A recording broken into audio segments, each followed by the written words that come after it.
galera, boa quarta-feira e parabéns pelo Dia Internacional dos Estudantes. Chega mais que tá no ar mais um programa especial Hora do Enem. Aqui você tem a sua preparação completa para a prova do próximo domingo, além do resumão do que vai cair na prova. Você vai ver também dicas estratégicas de profissionais de diversas áreas para chegar prontinho para o Exame Nacional do Ensino Médio. Vem com a gente que aqui só tem dica quente! E para começar, vamos bater um papo com Del Delambre. Ele é coach PhD e é bem conhecido nas redes sociais e vai dar aquele mapa da mina para você se sentir mais seguro. Nos dias das provas, é claro. Concentração e foco é o tema que você vai curtir e eu tenho certeza disso. Bom, nessas duas últimas semanas dessa temporada, a teleaula não é com Lande Vieira e sim comigo. Mas fiquem tranquilos que aqui no estúdio estamos respeitando todos os protocolos de segurança recomendados pelos médicos. Na teleaula de hoje, o assunto é redação. Preparei altas dicas estratégicas para você lacrar e ganhar muitos pontos importantes que podem render aquela vaga na universidade. E no Janela do Enem, vamos abrir a conexão com Guilherme Almeida, estudante de Engenharia Mecânica, direto de Jequié, na Bahia. Vai ser show! Vamos então nessa, galera, porque tá na sua hora, a Hora do Enem. Reta final aqui na Hora do Enem, eu vou receber hoje o coach PhD Del Delambre. Tudo bem, Del? Bem-vindo à Hora do Enem. Tudo bem, bem-vindo. Estou feliz de estar aqui com vocês, Tati, e poder ajudar essa garotada. Muito feliz. Com certeza, a felicidade é nossa estar te recebendo aqui novamente na Hora do Enem. Del, vamos falar um pouquinho dessa reta final. Como que o aluno deve se preparar melhor? Tati, nesse exato momento, o aluno precisa se concentrar em ter um foco. Eu costumo mostrar que quando você está numa reta final de uma jornada, o foco precisa ser na felicidade.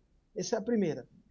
Existem muitas expectativas que são colocadas sobre o aluno. A expectativa, muitas vezes, dos pais, dos amigos, do grupo que ele participa, da própria família, e isso pode atrapalhar um pouquinho, gerando um pouco de ansiedade. Então, nessa reta final, ele deve fortalecer o emocional dele, ele deve fazer um trabalho do lado de dentro. E como que pode fazer isso? Tendo o foco na felicidade. Então, nesse momento, você pode escolher pequenas experiências de felicidade, de coisas que você gosta, que é importante para você, e você pode começar a investir nisso com alguns momentos específicos para isso. Foco na felicidade. Agora, seu método fala muito nisso, né? No foco e na felicidade, justamente para conquistar as tão sonhadas metas. Você pode dar uma dica em relação a isso para quem está aqui nos assistindo? Sim, Tati, é o método travessia, que a gente tem a técnica PH, que é o que eu chamo de técnica de pequenos hábitos. Como funciona isso? Sempre que você tem uma meta, que você tem um objetivo, existe uma frase que eu gosto de usar e que muitas pessoas já até utilizam nas redes sociais. Para você chegar ao topo da montanha, você precisa aprender a passar pelas trilhas. E se você constrói uma trilha bem interessante, o seu caminho até o topo da montanha pode ser de prazer e também um caminho de felicidade. O que significa dizer isso? No método de pequenos hábitos, você que está me ouvindo aqui, até o dia da prova, você pode estabelecer alguns pequenos hábitos que você vai colocar dentro do seu dia, dentro dos seus horários, até o dia de você fazer a prova. E esses pequenos hábitos, eles precisam estar focados em ajudar você a ter autoconfiança de um lado e estabilidade emocional do outro, felicidade novamente. O que você faz? Então, escolha um único horário, todos os dias, mas é pouquinho, é algo muito pouco que dá para você a estabilidade e emocional e a autoconfiança. Vai fazendo isso um pouquinho todos os dias, que você vai chegar interiormente com o seu emocional preparado para o dia dessa avaliação. Agora, para finalizar, Del, você quer deixar uma mensagem para quem está nos assistindo? Sim. Olha, deixa eu falar para vocês uma coisa. Quando você está se preparando, muitas vezes, para tomar uma decisão muito importante, como é essa que você vai tomar agora na sua vida, Às vezes você fica muito ansioso, você fica muito preocupado de que essa será a decisão para o resto da sua vida. Não, calma. Essa talvez seja a primeira decisão, grande decisão, que você vai tomar em outros momentos também da sua vida. Isso significa que você pode escolher. E dentro do processo, você pode, inclusive, fazer algumas transições. Isso acontece. Basta você perguntar muitas vezes ao seu pai, seu amigo, seu tio ou alguém que ele fez uma faculdade, mas lá na frente ele adaptou essa faculdade para uma outra realidade. O que eu estou dizendo para você? Escolha, mas escolha com o coração e escolha sabendo que você pode lá na frente também fazer algumas transições. Vá tranquilo para talvez a sua grande primeira escolha da sua vida. Com certeza, Del, muito obrigada pela sua participação novamente aqui na Hora do Enem. Te desejo muito mais sucesso e obrigada pelas suas dicas para tantos brasileiros e estudantes que estão nos assistindo. É isso aí, Tati. Como a gente sempre fala, né? Bora, bora, né, Tati? Bora, bora, gente! Del Delambre participando aqui da Hora do Enem nessa reta final. Fala, turma! Eu tô de volta com a teleaula do dia, que nessas últimas 2 semanas da Hora do Enem serão aqui comigo e não mais com Lande Vieira. Mas fiquem tranquilos que aqui no estúdio estamos seguindo todos os protocolos anti-Covid, ok? Agora se liguem nessa teleaula que tá assim, ó, demais! Dicas de como você se dar bem no Enem, e a aula de hoje é de redação.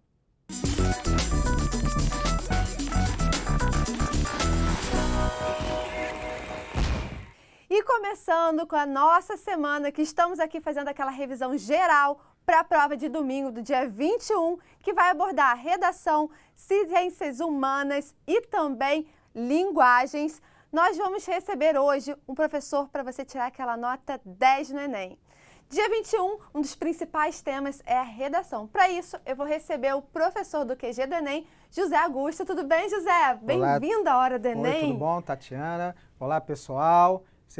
Agradecer aqui o convite, fazer parte da Hora do Enem, a gente poder discutir um pouco, a gente poder falar um pouco sobre a redação, o processo de construção, a relevância dela, características muito importantes, de extrema relevância, pensando na construção do texto por parte do candidato, para a gente poder destrinchar e tentar chegar ao tão famoso, à nota 1000, ao conceito, né, final, no caso, a redação nota 1000. Até porque isso é muito, a redação, ela eleva muito o ponto do aluno. Sem dúvida, porque a gente tem a etapa da prova propriamente dita, nos 2 dias, as 180 questões, mas a redação, ela acaba tendo um peso significativo para o processo em si, que é justamente a nota, muitas vezes, é uma nota mais decisiva. Pensando, por exemplo, em carreiras de maior concorrência, como medicina, é fundamental ter uma nota significativa, ali em torno de 900, por exemplo. Então, quanto mais próximo do 1000, mais a chance de determinadas carreiras de maior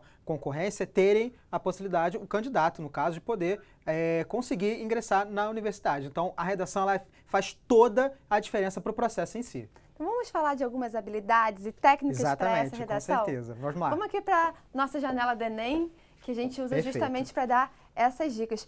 Vamos a essa primeira parte, a redação do Enem 2020, Sim. Né, que teve essa cartilha do participante, que é bem Perfeito. Similar a desse ano. Sim, exatamente. 2021. O que acontece?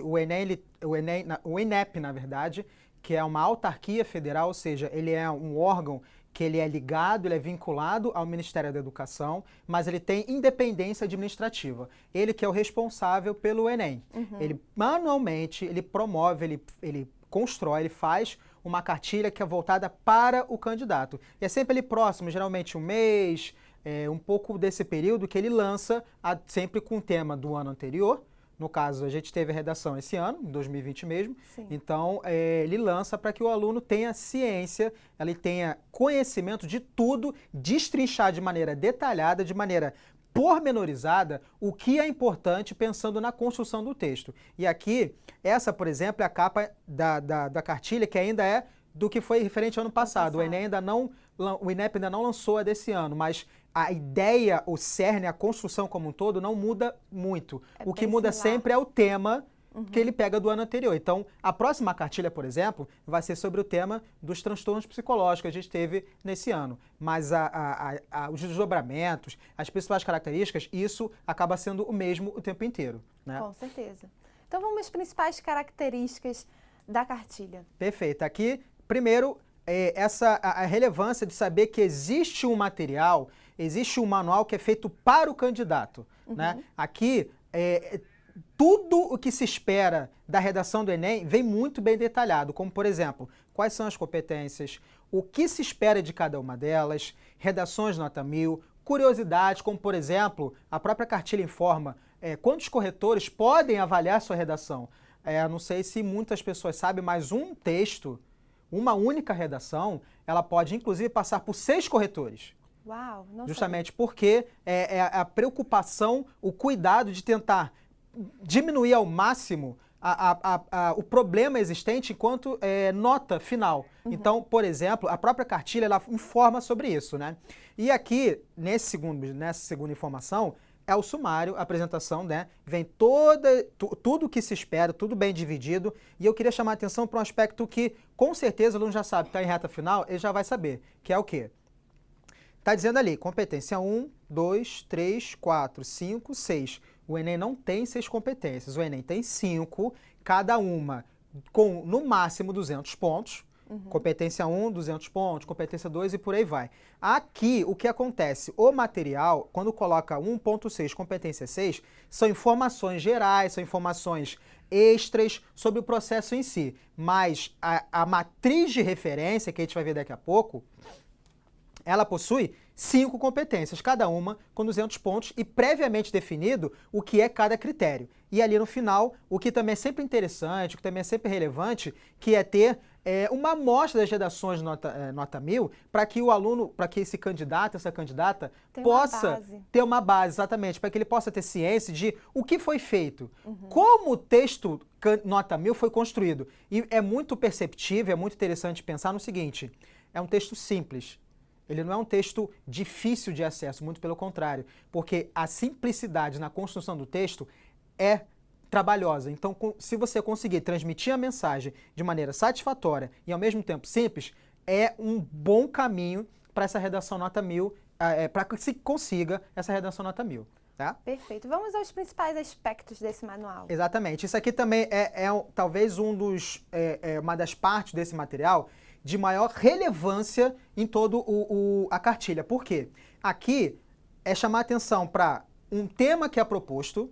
O Enem sempre vai trazer um problema, um tema de ordem social, geralmente da realidade brasileira, né? E aí, a partir disso, como se trata de um texto dissertativo argumentativo, pressupõe a existência de uma tese, ou seja, de um ponto de vista do candidato. Espera-se que esse candidato se posicione, que ele demonstre posicionamento, que ele demonstre o que ele entende sobre o que é importante para aquele tema. Então aqui a gente tem o tema sobre o qual o candidato vai se posicionar, uma tese, e a partir do momento em que ele apresenta esse ponto de vista inicial, que ele apresenta essa tese, o que agora ele vai fazer para sustentar essa tese dele? No caso, os argumentos. E ali a gente está falando mais do miolo do texto, né?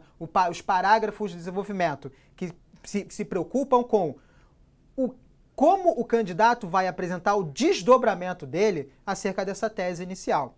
E aí, pensando em Enem, a banca tem um perfil de um critério à parte da famosa proposta de intervenção, que são ideias de o que se pode fazer. Solucionar, exatamente. Amenizar um problema, contemporizar um fato, melhorar uma situação. O candidato ele vai mostrar um posicionamento, ele vai desdobrar o ponto de vista dele, ele vai justificar, e a partir daí, como ele pode demonstrar possibilidade de amenizar um problema, contemporizar um fato, que aí é a famosa proposta de intervenção. E é interessante pensar nessa parte escrita aqui, eu não vou ler tudo por uma questão de tempo, né? Mas obviamente que é interessante que o candidato leia com calma, com tranquilidade. Nesse fragmento já há todas as competências, porque quando ele fala, por exemplo, de texto dissertativo argumentativo, ele está falando da competência 2, de ordem social, científica e cultural, ou política, é justamente sobre isso. Aí quando ele coloca, por exemplo, as competências envolvidas ao longo do ano. É esse conhecimento que ele adquiriu ao longo da vivência dele, como ele construiu as informações ao longo da vida escolar e fora dela também. A capacidade... é importante também estar sabendo o que está acontecendo na atualidade, Totalmente. Né? Economia, faz política. Toda a diferença. Tem que saber. Não é possível se realizar uma prova, principalmente a do Enem, no caso a redação, sem que haja esse conhecimento de mundo, esse conhecimento que extrapola o ambiente linguístico, né? E aqui, por exemplo, o que a gente tem? Resumidamente, as 5 competências. E sempre nesta ordem. Por quê? A avaliação, como eu comentei, né, são 5 competências, cada um valendo 200 pontos, e tem sempre a ordem de competência 1, demonstrar domínio da modalidade escrita formal da língua portuguesa. É a norma culta. Acentuação, pontuação, regência, concordância, registro, formal, informal, escolha, vocabulário, tudo isso acaba sendo avaliado nesta primeira competência. Na segunda é que nós temos 3 informações e uma única competência, que são compreender a proposta, abordagem temática, se ele conseguiu entender o tema a partir dos textos motivadores, que é de extrema importância a leitura. Não é o momento para se pular. A leitura do texto motivador é importante em que sentido? Ela é uma discussão inicial. Então, é importante a leitura, com o cuidado de não haver cópia. Porque a cópia acaba não sendo caracterizada. Ela traz sempre o problema ali, né? Exatamente. Ela te mostra um pouco e te coloca no contexto. A coletânea, ela serve como discussão inicial. O que o Enem espera que você interprete do tema? A coletânea, ela faz muita diferença nesse sentido. E aí tem...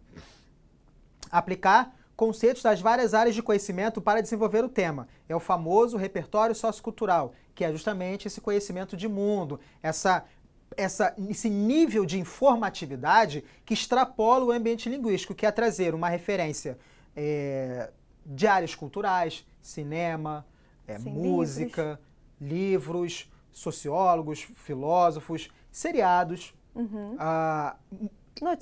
notícias como um todo. Isso é muito relevante. É estar antenado, é estar atento a tudo que circunda a nossa realidade, principalmente. E ainda nessa competência, o limite estrutural do texto dissertativo argumentativo em prosa. Ou seja, ele consegue desenvolver um texto dissertativo argumentativo, o tipo. Então eu tenho tema, repertório e tipo na mesma competência. Por isso, ela é muito importante. Inclusive, é importante o candidato também ter a seguinte ciência.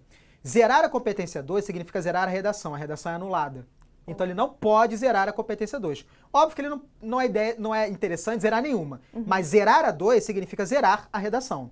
Na competência 3, selecionar, relacionar, organizar, interpretar informações, fatos, opiniões, argumentos e defesas de ponto de vista, é como eu vou desdobrar o tema, e é a minha argumentação, pensando em, existe um nexo, existe uma lógica, existe um sentido naquilo que eu construí, eu apresento ideias que vão ao encontro do que se espera do tema e que fazem sentido pensando na nossa realidade, e também o quanto que eu consigo justificar o meu ponto de vista de maneira satisfatória, é não deixar brecha para por que isso aconteceu.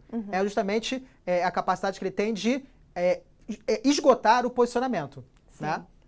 A competência 4, demonstrar demonstrar conhecimento dos mecanismos linguísticos necessários para a construção da argumentação. São os mecanismos coesivos, os articuladores que são muito importantes no texto, entre os parágrafos e dentro dos parágrafos, porque eles colaboram para a construção de sentido. A minha ideia, o meu propósito, o meu objetivo é apresentar um conectivo que expresse noção de soma, de adversidade, de tempo, de lugar, de proporção e por aí vai. Então tudo isso é relevante e faz muita diferença a presença. Não é a presença por si só, mas sim a presença com uma finalidade bem apresentável. Eu vou pedir uma ideia prática dessa competência 4. Vamos pensar o seguinte, quando você quer mostrar um ponto de vista, num argumento, uma percepção, e um outro no argumento 2, no D2, por exemplo, um que seria um contrastante, como eu posso, por exemplo, iniciar esse parágrafo? Por outro lado, portanto, a gente vai mais para a conclusão, né? Exatamente, que tem a ver, mas é importante pensar justamente nisso. A colocação de um elemento conclusivo, justamente para dar a ideia de que agora eu vou dar um desfecho para o meu texto. Aí vem um portanto na conclusão. Portanto, dessa forma, sendo assim, logo, nos de argumento eu posso fazer, se for de soma de ideias, Além disso, ademais, juntamente a isso, ou contrastante de, por outro lado, no entanto, todavia, esses conectivos têm que ser colocados porque o Enem cobra a presença deles com, obviamente, eles bem colocados, né? Essa é uma Porque super a dica aqui ausência, com a gente, hein, exatamente, gente? a ausência deles significa a não possibilidade de notas mais altas. Então, por exemplo, do 120 para o 160 e do 160 para o 200, a colocação desses conectivos, ou como o Enem gosta de chamar, esses operadores argumentativos entre os parágrafos e dentro deles também, é fundamental. Tem que ter. Tem que ter uma noção bem estabelecida. E a famosa proposta, que é um critério à parte do Enem, que é, justamente, foi discutido o problema, foi argumentado, o que pode ser feito para atenuar, o que pode ser feito para melhorar, o que pode ser feito para mudar a situação em que se apresenta. E aí vem, rapidamente, os 5 elementos. Agente, ação, modo e meio, finalidade e detalhamento. No caso, cada um desses elementos é contabilizado uma única vez. Então, por exemplo, se eu coloco o governo junto com o Ministério da Educação, são 2 agentes, uma única contabilidade. Então, cada um desses elementos vai ser visto de uma única vez, 40 pontos. Tudo numa mesma proposta. É importante que ela esteja bem finalizada ali, né? bem articulada. Apresentar. Eu gostaria que você desse um exemplo final, assim. Então, a gente pode pensar o seguinte, algum tema que seja sobre, de ordem, como, por exemplo, do ano passado, que foi sobre transtornos psicológicos, aí você pode pensar, quem pode atuar? No caso, o governo, ele pode atuar em parcerias com ONGs, com instituições preocupadas com a finalidade de tratar de maneira pessoas que apresentam transtorno psicológico. Então, quem vai fazer? O governo vai fazer o quê? Ele pode atuar de maneira em que ele promova mais políticas públicas, né? Que ajude a sensibilizar pessoas. Exatamente, aí já é uma ação. Como? Por meio de parcerias com ONGs, né? Com essas organizações não governamentais, já é um modo e meio, com a finalidade de trazer uma melhora efetiva, de trazer uma saúde mental mais satisfatória. Isso aí a gente já tem agente, modo e meio, ação e finalidade. E o detalhamento, que é essa informação adicional, que pode ser uma enumeração, pode ser uma explicação, pode ser algo relacionado a qualquer um desses outros elementos. Então eu posso ter um detalhamento do agente, da ação, do modo e meio, e do efeito, o que seria o que o Enem considera como efeito do efeito, né? Um desdobramento que claramente mostre algo além do que foi apresentado. Então, a gente pode pensar, o governo... Por meio da tecnologia, de repente, a saúde mental talvez, dar uma solução sim, ali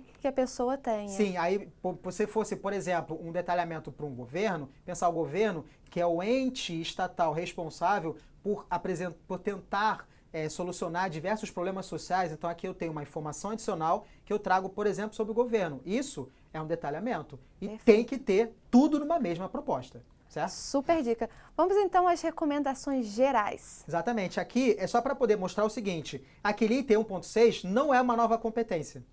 Aqui a gente está falando de informações adicionais que são importantes para que você possa melhorar a sua redação, né? Para que você possa ter um desenvolvimento mais satisfatório do seu texto. E aqui no finalzinho eu coloquei o link, porque esse material ele é domínio público. Ele está disponível para quem quer que seja. Se você jogar no Google, você pode jogar no Google, você pode ir no site do próprio INEP, buscar que lá tem provas antigas, gabarito, de diversos anos e a própria cartilha que está disponível para o candidato. Então é importante que o candidato que vai fazer a prova tenha noção que existe material feito para ele. E ele é todo detalhado. É um material muito bem feito, porque se preocupa em o que se espera da redação do Enem. Com certeza.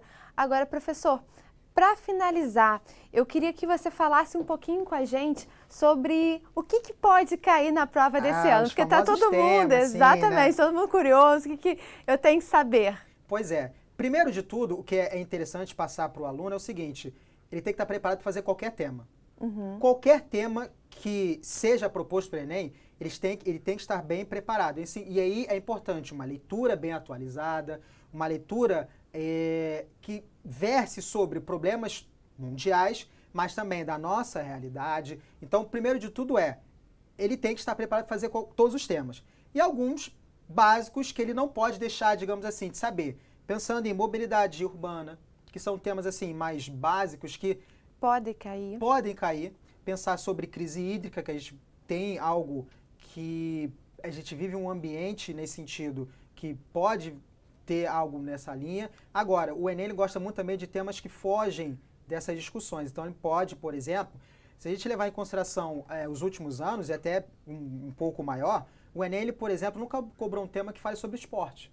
É verdade. E a gente teve eventos no Brasil e no mundo de relevância, como, por exemplo, as Olimpíadas de 2014, 2016 aqui no Brasil, a Copa do Mundo, a Olimpíada de Tóquio. Então pode falar sobre uma questão esse não esportiva. Teve a Olimpíada. Exatamente, né? Pensar num âmbito esportivo, mas em que sentido? O quanto isso é relevante socialmente falando. Não é para a formação do atleta em alto nível, mas o quanto que o esporte é fundamental para a pessoa ali do dia a dia, que pode fazer com que ela saia de um mundo negativo e que passe a ser um cidadão. A gente pode pensar também em questões sociais, para falar sobre precarização de diversos setores sociais que a gente vivencia. Hoje, a gente, um panorama nacional, a gente vê diversos problemas quanto fome, por exemplo. Né? Então, talvez o Enem também possa pensar em algo que fale sobre processos de precarização e como isso pode ser solucionado, como isso pode ser modificado, como essa realidade complicada em que a gente se encontra, ela pode ser transformada. Então, talvez alguma coisa nesse sentido. Os temas mais básicos, que é importante que todo mundo saiba. Sim. Uma mobilidade urbana, crise hídrica e algumas coisas que pode falar sobre esporte, a preocupação com o fator de inclusão social, ferramenta social, ou alguma coisa de precarização de algum setor, de fome, de trabalho, quem sabe alguma coisa nessa linha. Gente, professor aqui deu altas dicas para você tirar uma redação nota 1000.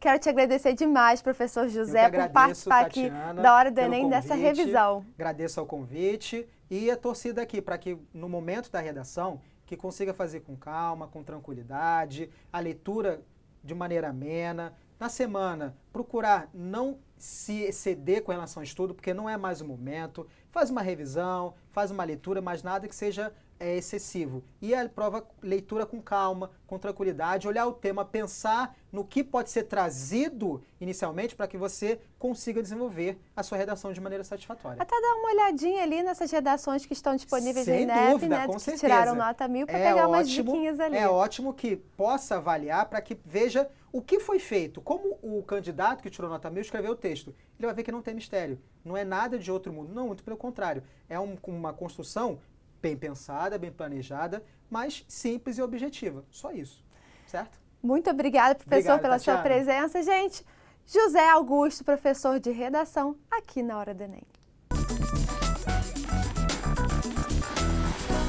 Reta final da prova do Enem e eu vou receber hoje, direto da Bahia, o estudante que conseguiu passar para sua tão sonhada vaga em Engenharia Mecânica. Vou conversar com Guilherme Almeida. Tudo bem, Guilherme? Bem-vindo à Hora do Enem. Oi, tudo bem? Guilherme, você conseguiu a sua tão sonhada vaga para o curso que você queria.